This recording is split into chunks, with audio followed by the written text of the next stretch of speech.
Hey, this show is made possible by Workplace Assured. Workplace what? Workplace Assured, of course. It's like having a really smart friend you can ring when you've got a curly business question, which means as a business owner, you can worry less about issues like wrong pay rates, leave entitlements and unfair dismissal, and focus on the really big stuff, like what you're going to say in your next Facebook post. You can trial Workplace Assured for free right now by calling 1300 496 955. And we're also made possible thanks to the good folk at Key Person of Influence, whose New York Times bestseller will show you, how's this, how to perfect your pitch, get your book written, create a product ecosystem, raise your profile, and partner with other high performers. You can get a free hard copy of their wonderful New York Times bestseller delivered to your door for free over at keypersonofinfluence.com/Timbo.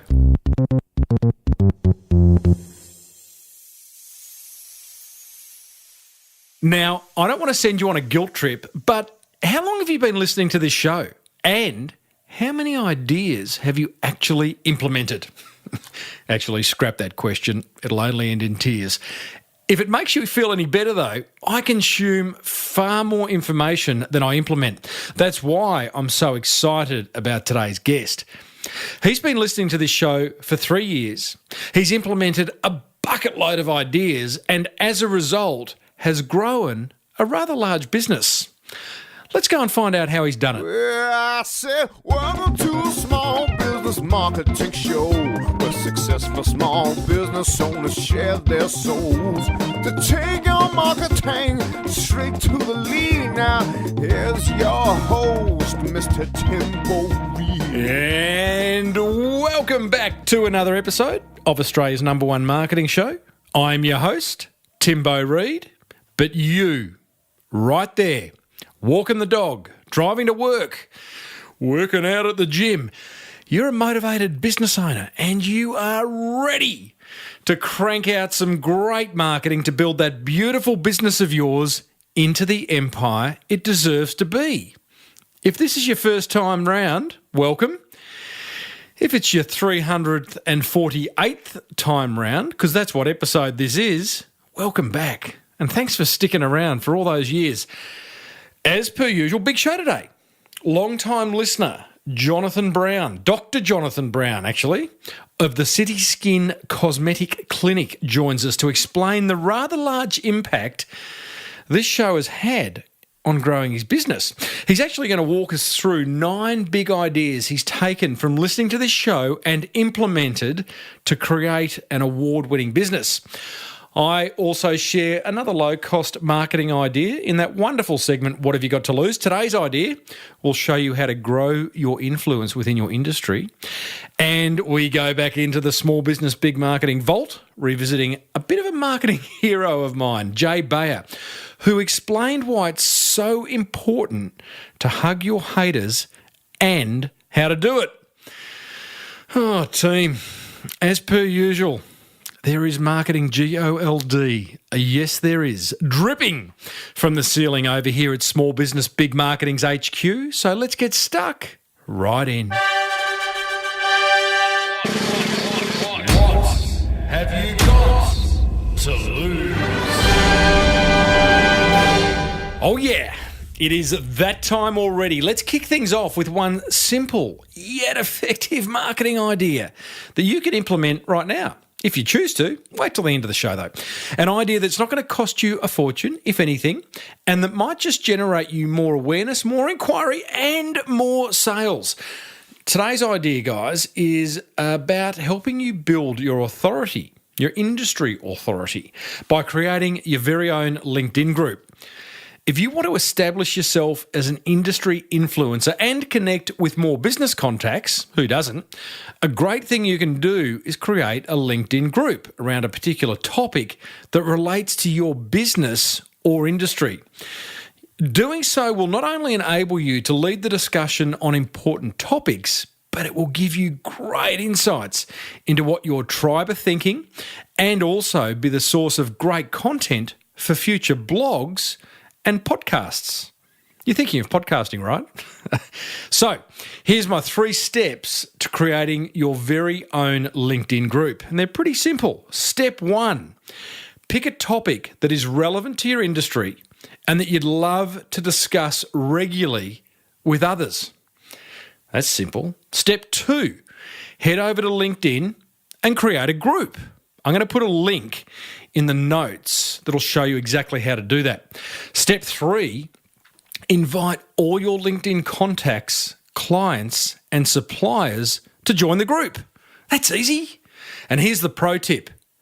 Stick at it.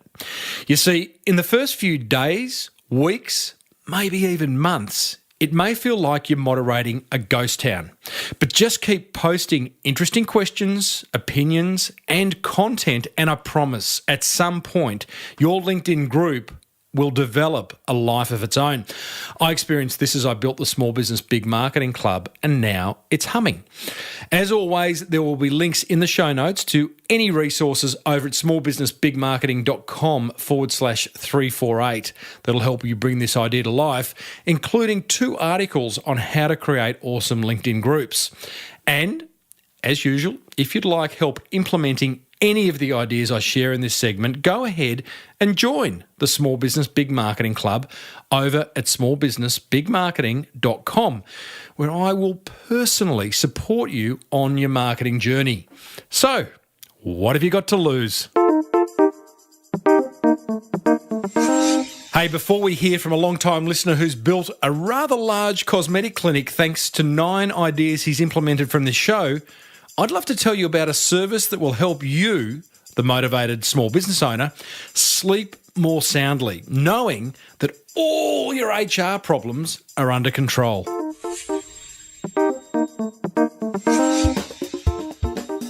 Support for this show comes from Workplace Assured. As business owners, we know a lot about whatever it is we sell. But what about when it comes to running the HR part of your business? All those niggly, unanswered questions you just aren't trained to answer. Questions like, what if one of my employees starts bullying others?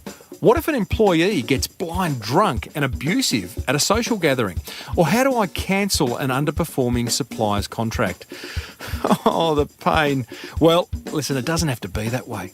What if you could focus on building that beautiful business of yours, knowing that the answers to all these questions and more were just a phone call away? Well, that is absolutely possible thanks to Workplace Assured. No crippling claims or eye-watering legal fees, just solid answers to your most pressing questions. You can try it out now for free by calling Workplace Assured's advice line on 1300 496 955.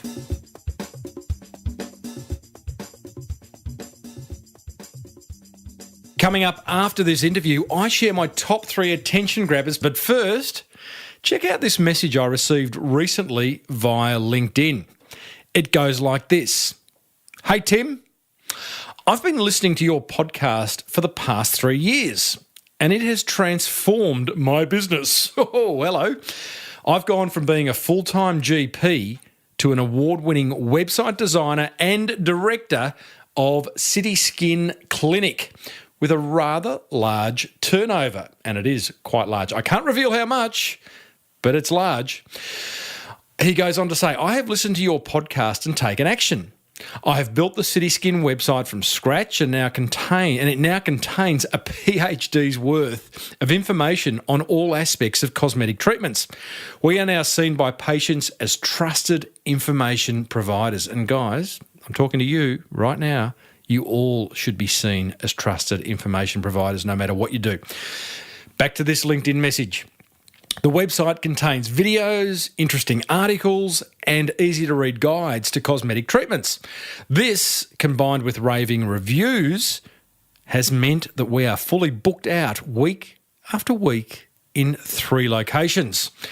How good's that? He goes on to say, we were also delighted to have received an award for Australia's Best Cosmetic Website 2016 at the recent Cosmetic Industry Awards in Sydney. So he's entering awards, love that.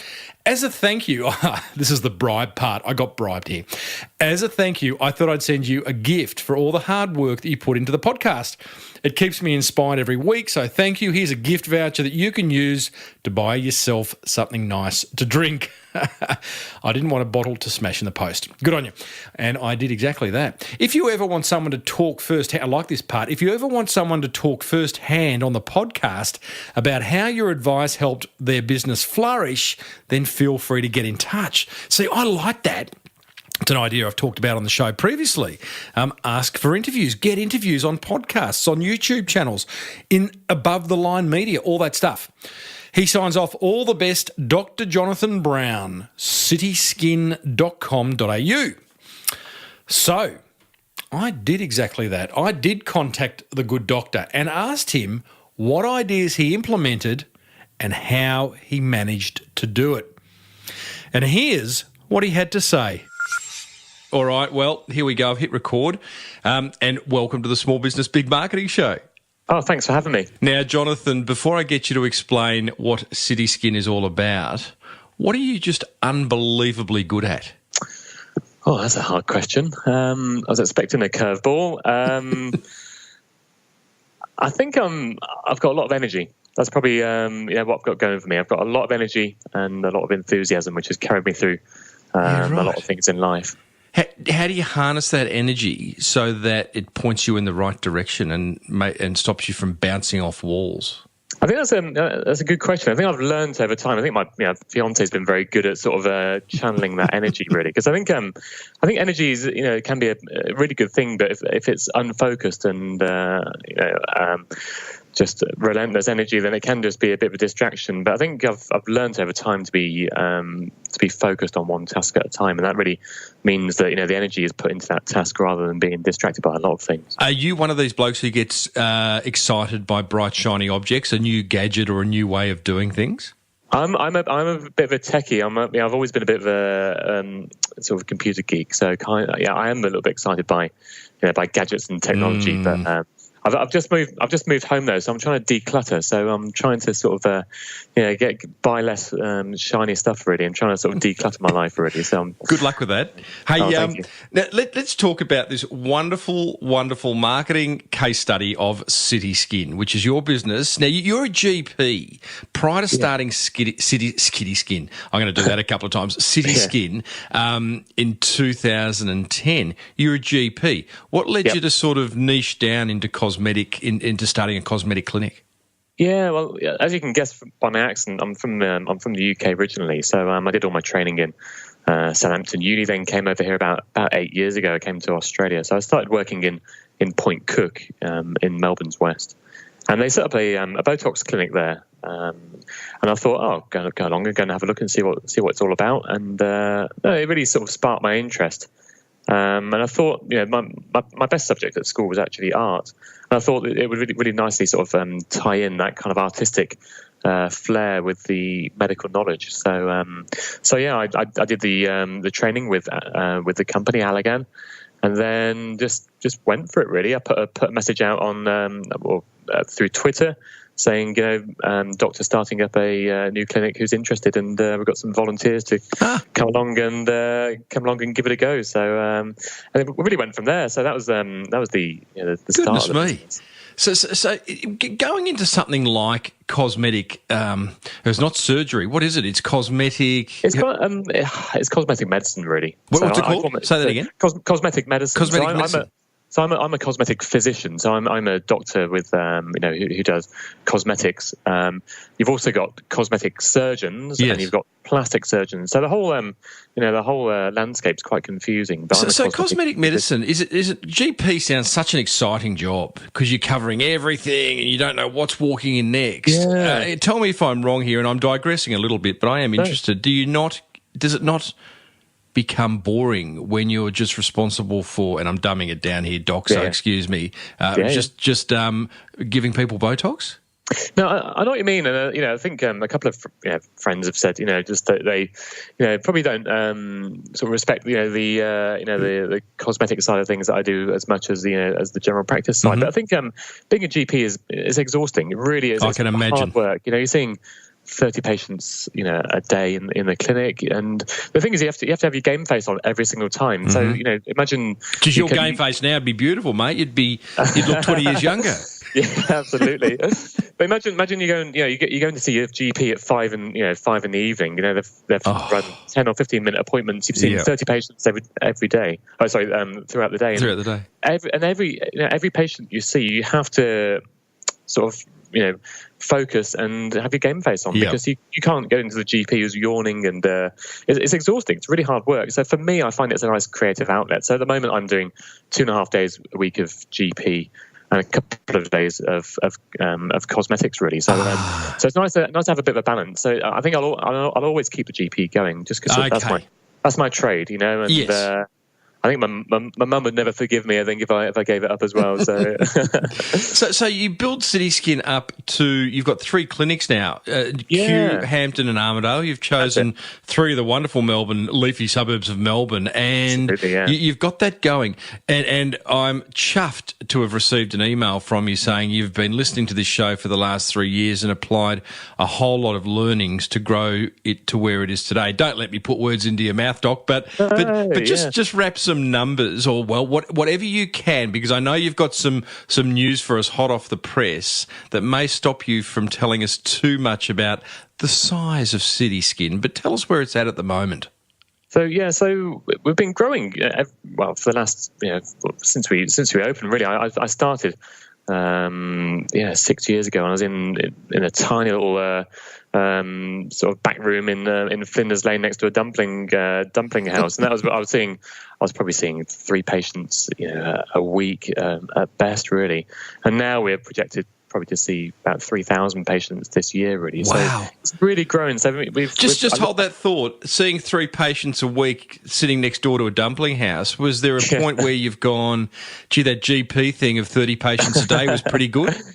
I think I've always loved the idea of having a small business. I like because at the same time I was building the website, I was getting things going. So it wasn't just doing the injecting; it was doing all the other things that came with it. It was a steep learning curve. I've got no marketing training. I've got no IT training. I'm a GP, so it was exciting to learn all those skills. So I really embraced that as well. Okay. So although I was injecting, I was building a business. Okay, so learning there, learning for everyone listening, those who are going, wow, no one's knocking on my door. It's the great it's the only opportunity you're going to get before you get busy to hone all those different marketing skills, to get all those marketing touch points to a place that you are really comfortable with, right?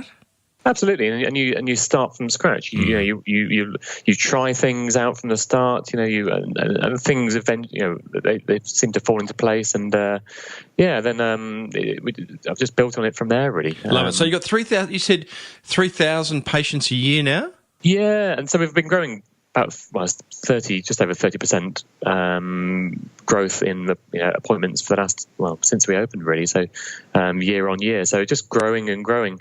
And we're hoping it will keep going that way. Brilliant. How many staff? So we've got we have 2 nurses. So we've got Jane and Sue. They're in Armidale and Hampton. There's we've got a surgeon in Kew called Mr. Coppett. So Eric, he does a lot more the. What is it about surgeons going back to Mr. when they lose the doctor? Can you explain that one? You got me. Some English tradition, no doubt. I think, absolutely, I hadn't really thought about that, to be honest. It's at the back of my mind somewhere, but So Mr. Coppett, he does a lot more of the more difficult procedures, the more complex, riskier procedures. The really big Botox syringe, things like exactly. So things like the dermal filler treatments, which are riskier. So right. So we kind of channel sort of those treatments towards him. And then we've got on the sort of admin side, we've been using a phone company, Ideal Offices in Sydney. They've been absolutely fantastic. So they answer the phone calls between 8:30 and 5:30, 5 days a week, and then we have somebody answering the phone after hours. But, how brilliant! So you outsource a lot, and we'll come to that. But love it. So what I already find interesting, having looked at your website, having spoken to you, CitySkin feels bigger than it really is. And I don't mean it's not a big, successful Absolutely. business. I just mean, gee, hang on, you've got 2 nurses, you've got a surgeon bloke who does the bigger stuff, you've got you, but you've got all these people doing things like ideal officers are answering your phones, and we're going to get to some of the other ways that you're marketing your business that just make you feel like a big business. Absolutely. I think, and that's what from the very, very start, I thought, well, what name can I use that's going to be something that's not directly attached to me. So it's not Dr. John Brown's Botox business, .com. It's, CitySkin. I always had it as a generic name, but something that could work in a lot of places, a lot of locations, really. So, and it means that it's not dependent on me necessarily. So it's not, my name isn't tied to it. Mate, they are very clever. I mean, you sat down and gave it some thought with the view of you obviously looked into the future and said, where do we want to be in 5 or 10 years' time, and worked your way back. Absolutely, Love it. So I get this email from you a few weeks ago. The ego was, the ego felt like it had a Botox injection, Jonathan.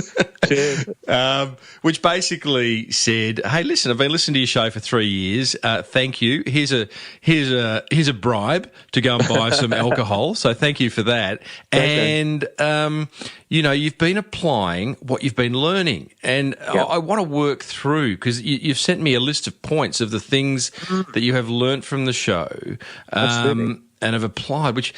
First learning for everyone listening, and I'm sure you'll concur, Jonathan, is that action is everything. I've got a lot of listeners. Like, I know that. I'm not sure how many action takers I've got.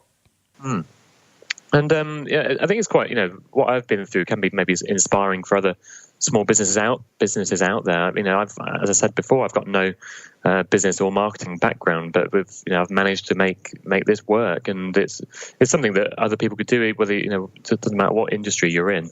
So hopefully it inspires other people to do a similar thing. All right. Well, I want to work through these points, but before we do, I have to ask, how did you find my show? Like not like in the first 3 years ago. How'd you come across it? That's a good question. I think it was when I've got patients in, when I'm treating patients in Armadale, I just have it's a bit of a chinwag, basically. We have 20 or 30 minute appointments, and for me it's just a little catch up and a chat, and I do meet some interesting people. And I think one of my patients that works in marketing mentioned your show, and I looked it up, and I think you were on must have been about episode 150 by then. Yeah, so I right. pretty much I downloaded the whole back catalogue and started from one, and binge listened about 149 episodes, and then went from there. But it's credit to you. It inspires me. I'm working. Sometimes it feels like you're working on your own in your own little business, and it just inspires me every week just to just to keep going, really. Good on you, mate. Well, action is everything. So now let's work through these points. Yeah. I'm going to start from the top in no particular order. You talk about don't try and cheat Google. What do you mean by that? Absolutely. I said before that I'm a bit of a web geek, so I've built the whole website myself, pretty much. My God! See, I don't agree with that, but but it's worked for you. I think I enjoy it. It's almost like my fiance calls me a bit of a hobbyist. And, okay, I can get that. My brother, who works in IT, calls me a cowboy, but I I think I've built the website from scratch, really, and I think early in 6 years ago, I think there was ways of getting to the top of Google quickly. So there's adverts saying I'll get you to the top of or page one of the rankings, and I went for a couple of those.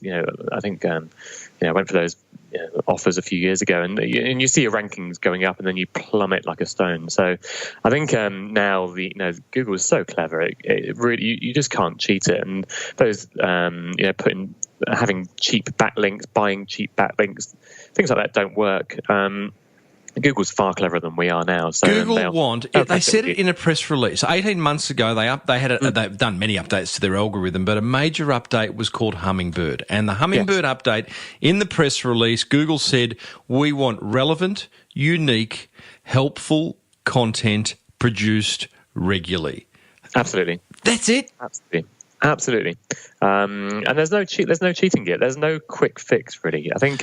So you're talking this point about backlinks, and you're right. I mean, 10 years ago, you're off to the goldfields. Go and get as many backlinks as you could on as many different sites. Didn't matter whether it was porn or gambling or inappropriate sites. They were just backlinks. Now, Google are right onto it. Backlinks are still good. Like if you got a backlink on, I don't know, a hospital site or a GP site or a medical magazine site, that's unreal. Absolutely, and I'm sure on your show notes you'll have a link to my website from from your site. So that's a credible link. So it's trying to build those credible links really, and suppose news outlets, credible news outlets. That's what I'm always on the look for. Is basically trying to find is there a magazine I can write for? Is there somewhere I can offer information and having that link, a credible link back to the business really. And do you actively do this? I'll laugh if you do. Do you actively chase these backlinks, or do you have someone doing it for you? It's kind of trying to find opportunities when they arise, really. So if you meet somebody, you chat in a bar, and give us a backlink, mate. Give us a backlink. Yeah, or just it's like it's networking basically, isn't it? Right. Really? It's trying to. That's what a lot of business and life is about. Is meeting people who can then put you in touch with other people, and it's just making things happen, really. But it's difficult. It's difficult to forge your way in. It is, but it's a good thing. It's almost the whole backlinking thing should become a challenge, and just have that little radar. I always say to people, like, have your marketing radar on, always looking for opportunities. Absolutely. Have your backlinking radar on, because as you say, weird conversation in a bar when you do meet someone from that medical magazine or whatever, and say, listen, before you get home, you reckon you could arrange a backlink for me? But yeah, exactly. I think things like BuzzSumo has been helpful. You can type in the search term, and that can give you ideas as to what people are writing about. And the other one is SourceBottle. Oh yeah, and that's been really useful. You can get daily or weekly emails from people or journalists looking to write articles. So SourceBottle has been a great resource for me. Rebecca Derrington, who owns SourceBottle, was on this show. Oh mate, I reckon 6 years ago. I think it's a wonderful business. Okay, so next one, point 2 is you talk about automating your business, and specifically you say 95% of your appointment bookings are online using a software called Clinico. Now, I think, and again, don't let me put words into your mouth, but the learning you've taken here is make it easy for people to do business with you. Absolutely. We're trying to remove the barriers to booking an appointment, really. So at the moment, we get between 2 and 3 phone calls a day. So did an audit of the phone calls with ideal offices. So we don't really get many phone calls, considering we're having 3,000 people per year booking appointments. We don't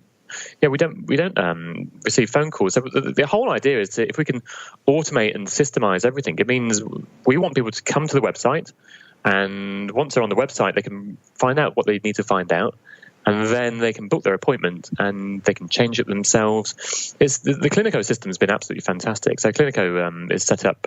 I think his name was Josh. Is it Josh? He's a guy in Melbourne. But I met with him a few years ago when they started. It's been fantastic. I link him with Mailchimp with Clinico, and so when you've booked if you go to the CitySkin website, it's www.cityskin.com.au. You go to the once you're on the website there, we've got a book an appointment button. Yeah. And once you've booked that appointment there, you receive an automated message, and it sends you a message by email. It's got a welcome video. So I've done a video that says welcome to CitySkin, and a little bit of a spiel about what we're about. It says, if you've never had treatment before, please follow this link here to learn about costs, to read about Botox, to read about dermal filler. So everything's automated, and it feeds people back into the site again. So here's the thing, listeners, and there's people out there going, sounds like he's removed any human emotion or human touch from dealing with CitySkin. But I don't think you have, because A, you respect people's time. So the idea of making an appointment and using something like Clinico is incredibly simple. I went went to the barbers only yesterday, Jonathan, and 2 days before that, I was online on their website, a barber's website, making an appointment. And it was so incredibly easy. And it was so didn't have to talk to anyone and go through all the, this and that. It was just really easy. So making it easy is a good thing. But then the fact that you are adding people to MailChimp and then having that conversation with them via emails with videos. So people are seeing you, they're eyeballing you, very clever. Oh, thank you. And I think the great thing about MailChimp as well is we've set up automated messages. So 2 weeks after you've had a treatment with us, it works out when your last appointment date was. You receive a message saying, we just thought we'd message you to see how you're getting on. Please click here to book a review appointment, which takes you back to the booking system again. If you have any problems, please click here. And we've got it's called type form, is the conditional logic contact form. So it says, and it drills down what treatment did you have, who was your practitioner, and then it sends it to the relevant person based on what the response is. Genius. So and then 3 months after your last appointment, you receive a little message saying, we just thought we'd touch base to see how you're getting on. Your treatment's probably wearing off round about now, so feel free to click on this button here and make a repeat appointment with one of your practitioners.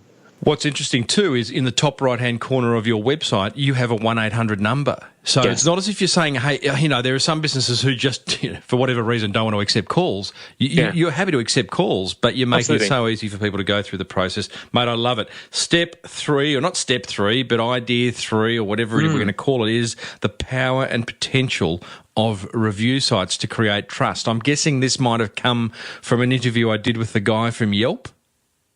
Yes, that was. I've been using. I've used Womo for quite a long time. Actually, you've got to be very careful in the medical industry as well. You're not allowed to receive testimonials, but people can leave feedback on the. Trying to think how to word it. You can't receive a testimonial for medical treatment, but you can leave feedback on your experience of the clinic or the practice. Gee, there's a fine line. But it's really odd. And even we're not. You may have seen on the website, you're not allowed to even use the word Botox. So it makes it very, very difficult. By law, we're not allowed to advertise Botox. You're not allowed to advertise brands. Even the word Botox, we're not allowed to use, even mention it. Wow. But things like Womo, Google reviews have been fantastic, really, just to harness trust. Really, people can see what you're about, and they can see that we're normal people doing a normal treatment for everyday patients, and you can read between the lines. I think if we were a clinic doing crazy lips for people, or treating celebrities, I think you can gather that from the reviews, really. Yep. And then we've got enough of them that people can see they're not fake. They're real reviews. How do you encourage reviews? And once you've got them, what do you do with them? I think with the automated system, when you get your 2 week check email from MailChimp, it says, if you're happy with the service you've received, please follow this link and let others know your experience. So it's kind of people, it's making an easy option for people to do that, really. And I think with Womo, the good thing is it can be anonymized as well. So Google, you find that a lot of these businesses, cosmetic businesses, won't have Google reviews because it puts your name on there, and people don't want to shout it to the world that they've had Botox done. Womo's more anonymized, and so you can create a pseudonym, really. So I think that's why that's working better. People are very discreet, really, about this kind of treatment. People don't want to talk about it. Do you think anonymized is a word? I think so. Anonymized, anonymous. Let's look that one up. I mean, you're the GP, but so I love it. So interestingly enough, it's then up to people, future clients, to find these reviews, because again, you can't put them on your website, you can't attach them to a quote or anything like that, can you? So I think a lot of people, I think in the modern day, people are using reviews to.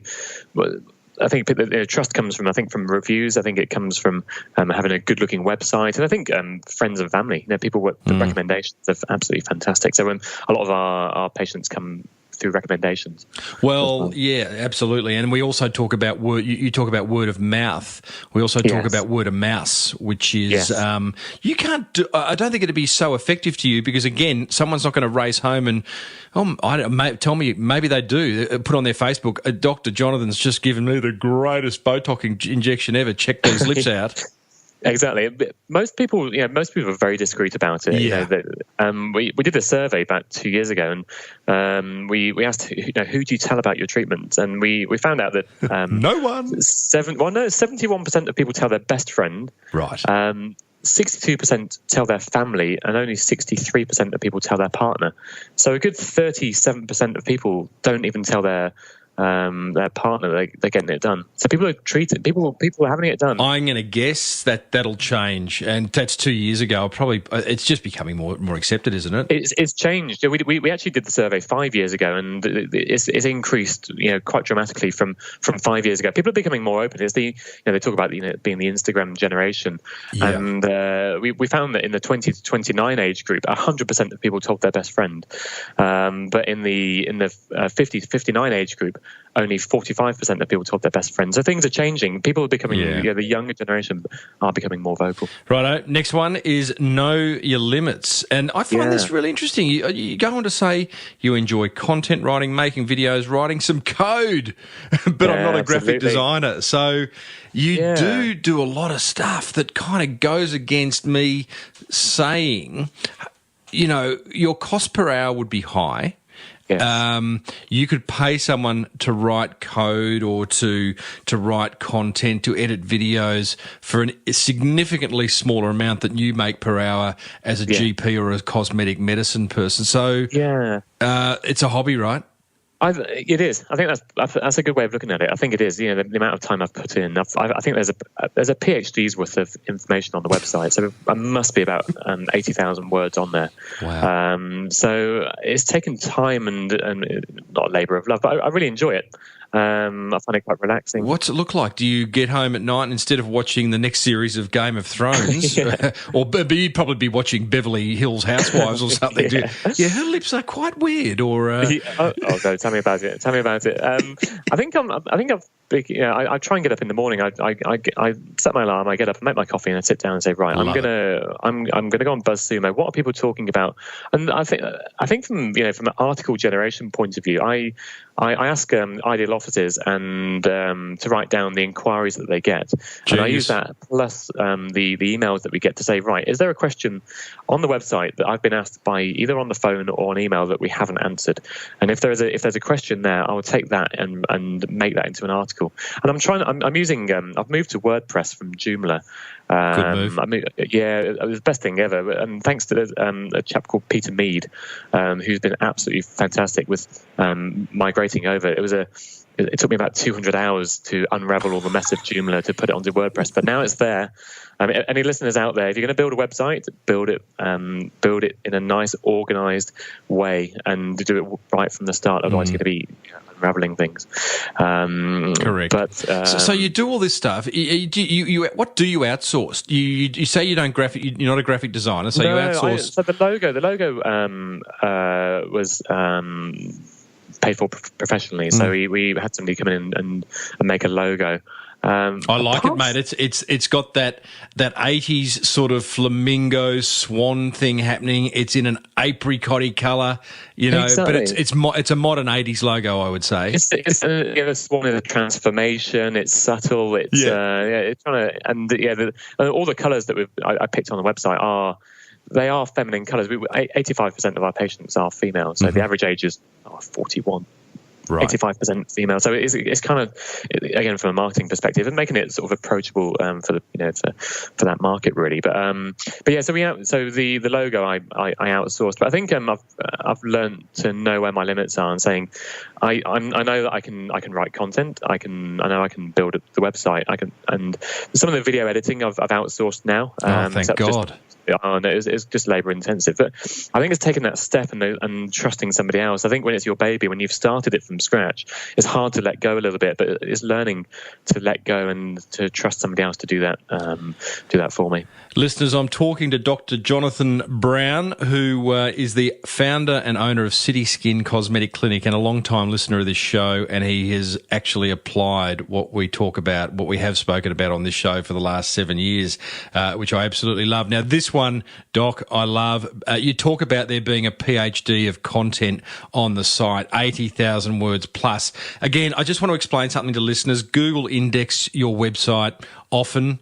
If you stop updating your website with helpful content, they stop indexing it, or at least they index it less often. And Google don't see a website. They see however many pages your website is made up of. So I don't know how many pages your website is, Doc. I'm guessing a lot. You're giving Google a lot of opportunities to index that site. Absolutely, and I use my Google Webmaster Tools. I'm trying to look at what people are searching for, and the thing is, like in the Google search, the auto complete. I type in I'll type in Botox and work out what is, or see what people are typing in afterwards, or what Google suggests people are searching for, and I use that to feed back into the site really. But I think what really helped was tidying up the site. They talk about auto cannibalization of your site. If you've got 300 pages, but there's 150 words on each page, and there's some duplicate pages, better would be to make 100 pages Correct. of quality, and cutting that down. And so I spent quite a lot of time trying to cut down on duplicate pages really. So it's trying to funnel and make things efficient. We know that the average person spends 2.5 minutes on the site. They look at almost 3 pages, so 2.8 pages when they come on. So pretty much they come onto the home page, they go to the before and afters, they go to the cost page, and then they book an appointment. That's pretty much what most people do. That surprises me. I mean, that's sort of a good outcome because they're doing what you want them to do. But what did you say? They look at 2.5? 2.8 pages. So the landing page, and then pretty much before and afters, costs, and then they book. I use have you come across Crazy Egg? Yep. Have you used that at all? Yeah, I did a blog about it. Yeah, so I love it. So I installed that, and it's great. You can, over the month, you can or the week, you can track where people are clicking. And it's like a heat map. A heat map, yeah. So basically, the absolute hotspots are on the before and afters and the costs, and then book the appointment button. I wonder whether, Jonathan, what's happened, because I mean, again, so it's a short amount of time for people to spend on a website that has so much helpful content. But I just wonder whether, from a perception point of view, they quickly click on the anti-wrinkle link or the dermal filler link and realise that, my goodness, there's a lot of content here. This fellow must know what he's talking about. I'm going to book. Do you think that happens? I think so. That's what I do. I talk when patients come in. When patients come in, as I'm treating, I have a little chat and say, well, how did you find us? What made you come to us? And it's trying to understand what their motivation was for coming. And they say, the information was all there. You display very openly your prices. So I think we're quite unique that way, that we very openly talk about what we charge for everything. I thought you didn't. I was looking at pricing, and you have got a cost button here, but you say that you are unable to mention how much things cost. No, you're not allowed to mention the brand name. So there's 2 brands in Australia. There's Botox. And Dispo. You do. Here they are. Yeah, gotcha. But you're not allowed to. You're not allowed to advertise brand names. So I can say to you, it's like saying to you, Tim, come to my shop, and you can buy a red fizzy drink that's made in America and will rot your teeth. And you come in and you're expecting a can of Coke, and I give you a can of cola, and that's what a lot of places do. They say that they're using anti-wrinkle treatment, but you don't know what that is because they hide behind the secrecy or the rule that you're not allowed to advertise the brand name. So we're very open, and then we have to be very, very careful with how we describe it. We say that the brand from America is the most well-known brand, but we're very open. So hopefully, if you're searching online for Botox costs, we will come up in really quite highly. Just going back to the content creation, Jonathan, you said said when you get an inquiry through the email or through your appointment setting people that you haven't addressed via a blog post or an answer on your website, you make a note to do that in the future. You've already got a lot of content there. How have you gone about identifying what content you should create, and how have you gone about creating it? So really, it's just I've tried to be very, very structured in how I do things. And when we rebuilt it on WordPress, it's all very categorized. And so we're trying to really make it easy and very easy for patients to navigate through the site. And I suppose we're really trying to write about the things that people are searching for and the most common treatments, really. So that's what we're aiming to do. And then I suppose I have seen it, with my the Google rank. If you're not creating regular content, you start dropping down the ranking. Oh yeah. So because someone else is one of your competitors, someone out there is, and Google go, well, okay, well, you guys have stopped making the internet an interesting place. That's what we want you to do. Your mate over there happens to be doing a really good job at it. We're going to rank him higher. Exactly, and that's the difficulty. You don't want to burn out. You don't want to have a creative burnout. I think I try and write down and sort of work out which articles I'm going to publish when, because you don't want to publish all your knowledge in one go, and then you've got nothing left to release over the next year. So it's trying to do things slowly and systematically. Really. Can I challenge that by saying, people say to me, "How have you done 300 and what? You're going to be about the 350th almost podcast." Yeah. Don't you run out of stuff to say? And what I find is the more content that you create, the more questions pop up. As more questions pop up, I need to find people or answers to them. And I just find I don't sort of hold back that way. And I wonder whether because sometimes, and also what happens is your questions can become more niche too, which is kind of interesting. I think so, and that means you're tapping into the long URLs. So I wrote an article last week about why do I sneeze when I have Botox injections? Nobody really needs to know that, but it's just about 30% of people that come in sneeze when they have it done. So I wrote an article, and I used Yoast SEO to help me in the back end of the site. I try and write at least 300 words.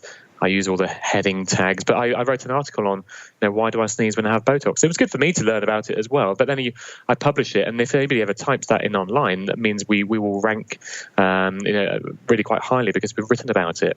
And it doesn't really people will. I don't know, it's not something too useful, but it's a long URL. It's more content, and it does get tired. It does get hard. If you're writing about Botox and dermal filler, there's only so much you can write about. And that's the difficulty, is trying to be creative and trying to create more content. It's difficult, really. You talk then about once you've got all this content and someone does email you or call you with a question, and you have an article on it, then you say, "Hey, listen, can I email you that article?" And again, that positions you as the expert, which I absolutely love. Why don't you seem, your major medium seems to be the written word. You haven't done a lot of video. It doesn't look like you've done any audio. Is there a reason for this? The video content, I think we've probably got 20 videos on, and they're scattered across the web page, really. So they're on the main pages. Because I'm looking at your YouTube. I'm looking at Dr. Jonathan Brown on YouTube. You've got, it looks to me, I'm going to say 5 videos. If I go to CitySkin, you've got 3 videos. Are they hiding? I think there's CitySkin Armadale as well. I need to put them all into one. Yeah, gotcha. So it's a bit scattered at the moment. Yeah, but come on, mate. Rookie. I know. It's rookie. I know. This is more work I'm creating for myself. This is the lesson I'm learning, is do it right from the start. Absolutely. So the lesson there is have a CitySkin YouTube channel and populate it with, and I probably would. I mean, okay, so you got 20 videos across 3 YouTube channels now, bringing them all into one, and then I would imagine over time creating a lot more video, even just simply on all the content that you've got there in the written word, add a video. I think videos are really important because I think if it's an online business, if people can see you, they can see what you're about. They can understand, what you're like as a person, as an injector, and again, you have that trust. If you're comparing two websites, if there's one with no video and another site with video, people will pretty much always trust the site with video. I think the limitation is time. I'm still doing my 2 days a week GP and a couple of days a week of cosmetic injecting. It's trying to find time to do it as well, and that's the difficulty. Is setting up time to do it really. What are you doing between midnight and say 3 a.m.? Exactly. It's like Margaret Thatcher, isn't it? I've got my 4 hours of sleep. That's right. I don't get that because you're a Pom and I'm an Aussie and Margaret Thatcher. Oh, sorry, yeah. Now, 2 more points that you've taken from the show. One is know your customers. How do you know your customers, and what does that mean? I think I looked through the data, and we work out that 85% of our patients are female. Average age is 41, and I think the perception out there is that the people that are getting Botox done are these people that are having frozen faces, as the dermal filler, the people with these big lips. That's not the norm. That is not. That's probably 5% of our market. 95% of our market is the normal, everyday people. The mums, mums with kids. It's your best friend. It's probably your mum, and they're not telling you. That's who we're treating as everyday people. And I think there's a bigger market out there for everyday people like that than there is for the people that want the crazy lips done. So the ones that are shared online. That's not the. That is not our market. Our market, and maybe there's other clinics that will do those things. They will be more sharing on Instagram and on social media, but that's not the patients that we're attracting. I think there's a bigger market for what we're doing than for the. Do you ever look someone in the eye and go, "Darling, your lips are already huge"? No. I'm very diplomatic and I'm very discreet, but I think I'll say I'm quite honest. I'll say maybe what you're looking for is not what I can do is not what So you do trip over your words as you try and tell them that you've been completely ridiculous, and I'm not going to do it. That's my English way, isn't it? That's my Hugh Grant English way. I was just going to say, that was the greatest Hugh Grant impression I've ever heard. What did he say? I think it's trying to say very subtly, saying, I don't think I can achieve that look. So maybe finding another clinic. I don't have a problem with that. These people have to. These people are kind of the walking advert for your business, really, and I think it's not for me, really. Yeah, gotcha. So knowing your client customers at both a rational level. So you talked about age, and there's that income and where they live, and but it's also knowing them at the emotional level, and that's the last point you bring up in these points, which is tapping into the emotional side of your clients and your patients. Absolutely. What do you mean by that? It's really it's trying to, as a GP, when I teach medical students as well, and when we, for example, in GP land, when a patient comes in and there's a medical student there, we say there's in the consult there's 3 agendas that we've got to cover. So the medical student is the role of the medical student when they're sat in the room with me in the GP practice is to understand, well, what is the patient's agenda. And that could be they've come in with a sore throat. The second thing is to work out what's the patient's real agenda. So the real agenda is often something else. So it might be, well, my dad's had throat cancer and I'm worried that I've got a sore throat now, therefore it's going to be throat cancer as well. That's the real agenda. That's why they've really gone to the GP. And then the other thing is working out our agenda. So our agenda is making sure that we examine them in an appropriate way and making sure that we can explore ideas, concerns, expectations, and treat. So it's trying to, I think, the emotional side of it is looking at the agenda of why somebody's come in to see us. And so I'll say to people, whenever they come in, I'll say, so why have you come in today?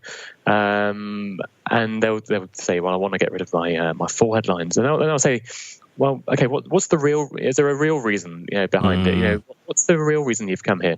And often we'll hear all sorts of stories. I've had a couple of people crying in the past, who say, just being bullied about their look, or well, it's more about I've split up from my partner and I'm feeling terrible about myself. So the people that come in, I think it's a brilliant question to ask. Is what's the truth? And again, funny, I'll reference this barber experience I had last night, but the guy was good. I've been growing a beard beard over summer. Had quite a substantial 5-week beard. It was the first time I'd ever grown a beard, and it was giving me the absolute irrits. I didn't enjoy it at all. And I said to him, "Listen, what can you do? Can you make it more comfortable? Can you make it look less ratty?" And I said, "If you can't, I'm happy for you to shave it off." And he spent the time asking me, "What don't you like about it? If it was a good beard, what would make it a good beard?" He's like, "Mate, I'm just here for a haircut." But he was trying to get inside my head to understand what the truth was around my beard. And in the end, we ended up shaving it off because it was like, and I actually went in there to get my beard trimmed. Yes. Right? And that's very clever. I think that's very clever. It's trying to understand. It's put it back on you. So when somebody comes in and sees me, they say, "What do you know? What do I?" They say to me, "What would you do? What do you think I need?" I say to them, "Well, tell me your 3 best features." And I think cosmetics is about trying to soften the things that distract away from your best features. And people say, "Oh, I hadn't seen it like that," because I think a lot of people come in and to accentuate. Yeah, exactly, and I that's my shift. That's been my shift. But I was going to give it up about 4 years ago. I thought this whole thing is absolute nonsense. It's vacuous. It's superficial. But I changed my mindset really and said, when you saw your bank account. Oh, I mean, sorry, when you no. Hey, everyone. That's the perception. Is it? A lot of people do the training. It's very hard to make a big keep it going. Yeah, absolutely, yeah. But I changed my mindset and I said, you know what? It's about how. It's not about how people look. Because not everyone comes up, for example, if somebody has Botox done in their forehead, not everyone's going to come up to them and say, "Oh my God, look at your forehead lines. They're massively reduced." But it's about how it makes you feel. And that's what we put on the homepage. It's about how it makes you feel. And when you've had it done, it makes you feel fresher, it makes you feel brighter. And that's really empowering. Yeah. So I think that it's not just about the subtle reduction of lines. It's about how it makes you feel. And that's the emotional side of things as well. That's and looking at exploring again, why they're here for the treatment. All great marketing. I don't care what you're selling. I don't care whether you're selling Botox injections or a can of Coke. It is emotional. Focus on the emotion. They have this thing, the really weird marketers, the academics talk about post-purchase cognitive dissonance, and that's when you start referring to the rational side. Yes, he used the best Botox available. In fact, he used the brand, or it was a Coke, it wasn't a Pepsi, or whatever. But we focus on the rational stuff afterwards. But to get the sale, be emotional. Hey Doc, I've got to get into the 5 quickies, mate. You ready? Sure. Oh, God, far away. We'll move on from the marketing. Number 1, what's the best book you've ever read? I like High Fidelity by Nick Hornby. Great book. What did you like about that? I don't know the book. It's a film as well. It's fantastic. Nick Hornby, really just quirky, and I've read it 3 or 4 times. Just really fun read. You should read it. Fiction. Put it on your list. Yes, it is, yeah. Okay. Yeah. If you could change one thing about your life instantly, what would it be? I'd have my family over here. My family's all in the UK, so I'd bring them out here. Yeah. What's your favourite item of clothing? Oh, my running shoes. Definitely running shoes. I'm a big runner. If you've ever I'm always on the tan track. Good on you. In Melbourne, so what do you got? You would be. You're not a Nike bloke. I reckon you'd be, if you're hardcore running, I'm going to go Brooks. No, that's for wide feet. And I'm an Asics man. Yeah. It's going to be my second guess. Loyal to Asics, yeah. What drives you absolutely nuts? Bad manners. Bad manners, definitely. You're so Hugh Grant. I know. What's your favourite Hugh Grant film? There you go. Last question. Oh, good one. That's a good question. He hasn't done a great one, does he, really? Love Actually. Love Actually, there we are. Yeah, fair enough. It's my daughter's favourite film too. In fact, they're playing it down at the Barefoot Cinema down at Portsea over summer, actually. So there you go. I think it might be before or after the polo. Hey, Jonathan, thank you, mate. Thank you for reaching out. And bribing me with some free alcohol. Thank you for listening to my show, but most importantly, well done on actually actioning what you learn, and finish by saying having such respect for the power of marketing. I love it. I find marketing fascinating. I'm passionate about it. I just find it interesting, and maybe it's the medical side of me. I like the the psychology of it. Why do people choose to do what they do? And that's what I find most fascinating. And it's trying to, if I can understand what patients are. What influences their choices, that can improve the business, really. Mate, all the best for the next iteration of CitySkin. Thank you very much.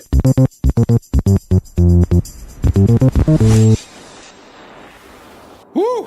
Well, there you go. Motivated business owner, Dr. Jonathan Brown of cityskin.com.au. You'll find a copy of that LinkedIn message that he sent me over at smallbusinessbigmarketing.com/348, together with links to all those resources that he mentioned. And boy, oh boy, he mentioned some resources, right? Hey, if you decide to get some work done from him, be sure to send me a before and after pic, will you? Now, coming up, I share my top 3 attention grabbers from that fireside chat with the doc. But first, I'd like to give you a brief insight into a program I participated in that literally turbocharged my business. Now, at the time I did this program, it wasn't as if my business was broken, anything but. Revenues were solid, I had a loyal bunch of clients, and this podcast, the one that you're listening to right now, was doing a pretty damn good job at building my personal and business brand. I thought I had everything sorted. Ha ha! Who was I kidding? After stepping inside this 40-week incubator, I came out the other end with a magnificent pitch, a clear roadmap for my book, which is now called The Boomerang Effect and available over at smallbusinessbigmarketing.com, and an intimate understanding of how to create powerful partnerships to give my business some serious leverage. The program is called Key Person of Influence, and it does exactly what it says on the pack. You become a KPI, a key person of influence.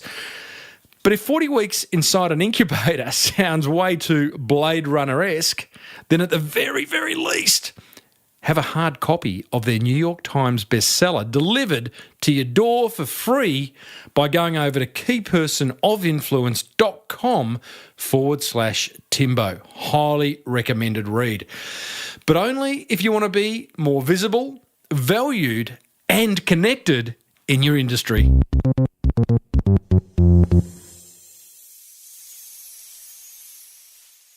Alrighty, my top 3 attention grabbers from that fireside chat with the good Dr. Jonathan Brown, thanks to Workplace Assured and a Key Person of Influence. They're pretty simple, these ones. Number 1, take action. Like, seriously, how many times have you heard me say it? Action is everything. It's a common link between every successful business owner I've spoken to on this show. They hear ideas, they have ideas, and they implement ideas. They take them to market. If they don't work, they pivot, they make small changes, and keep moving forward. That's what Dr. Brown did. Attention grabber number 2. Turn the marketing of your beautiful business into a hobby. Again, I speak about this ad infinitum. Is that how you say it? But when something's a hobby, time disappears, you can't wait to do it next, you make time to do it, and you're happy to throw a few dollars at it because you love it. And attention grabber number 3, be helpful in your marketing. Yeah, helpful. Write the word helpful on sticky notes and put it all around your office, in your car, in your bedroom, in your bathroom, under your eyelids, everywhere. Helpful marketing sells. It just does. I mean, that's what I wrote my whole book around, the boomerang effect, about how you can share that wonderful mountain of knowledge that you're standing on in order to build a tribe. And that's exactly what Doc Brown has done. They're my top 3 attention grabbers. I really, really would love to know what grabbed your attention, hey? You've been listening to the show long enough now. Head over to the show notes. If you've not done it before, do it now. smallbusinessbigmarketing.com/348. Let me know. If you've left a comment on a past episode, leave one on this one because I want to know what ideas you got from that episode and what ideas you've taken from this show since you started listening. smallbusinessbigmarketing.com/348.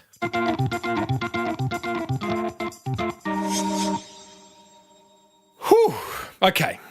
Big breath. It's a big episode, hey? Lots of marketing gold dripping from the ceiling. It almost wraps up another episode of the Small Business Big Marketing Show. But there's plenty more coming your way in the weeks ahead, so don't stress. Hey, do you remember that interview I did with Jay Bayer, author of not one, but two extraordinarily good marketing books? One was called Utility. The other one was called Hug Your Haters. Here's Jay talking about those customers who love to complain. Haters, negative customers are your most important customers. Period. And it doesn't matter whether they complain online, offline, skywriting, direct mail, doesn't matter. They are your most important customers. Because I want to tell you something. I want to tell you what is the most overrated thing in life. The most overrated thing in life is praise. Yeah. Praise. Because every time a customer says, oh, thanks so much, you're so great at X, you already know that. Praise never teaches you anything you didn't already know. What teaches you something, what makes you a better business owner is criticism. Because that uncovers areas where you can do better. Oh, that was such a great interview. Jay goes on to explain exactly why and how you can hug your haters. I encourage you to listen to it. You can find the full interview over at smallbusinessbigmarketing.com or subscribe free on iTunes. Go and do that. If you have yet to subscribe, I would love you to do it and get others to do it as well. Excuse me while I clear my voice. Hey, I'd love to hear from you. Email me. Tim@timreid, reid.com.au. And there's a Small Business Big Marketing Facebook page, which is kind of fun to be on. Be sure to grab a free hard copy of the Key Person of Influence book over at keypersonofinfluence.com/Timbo, but only, repeat after me, if you want to become more visible, valued, and connected in your industry. And also a big thank you to Workplace Assured for their support. Remember, no matter what curly question you have around running that beautiful business of yours, the team at Workplace Assured can shed some light on it, saving you a whole lot of unnecessary expense and worry along the way. Try them out today for free on 1300 496 955. Hey, if you love the Small Business Big Marketing Show, go and tell another small business owner that could do with a little bit of marketing love. Until next week, I'm Timbo Reid. Thanks for listening to the Small Business Big Marketing Show. May your marketing be the best marketing. Bye for now.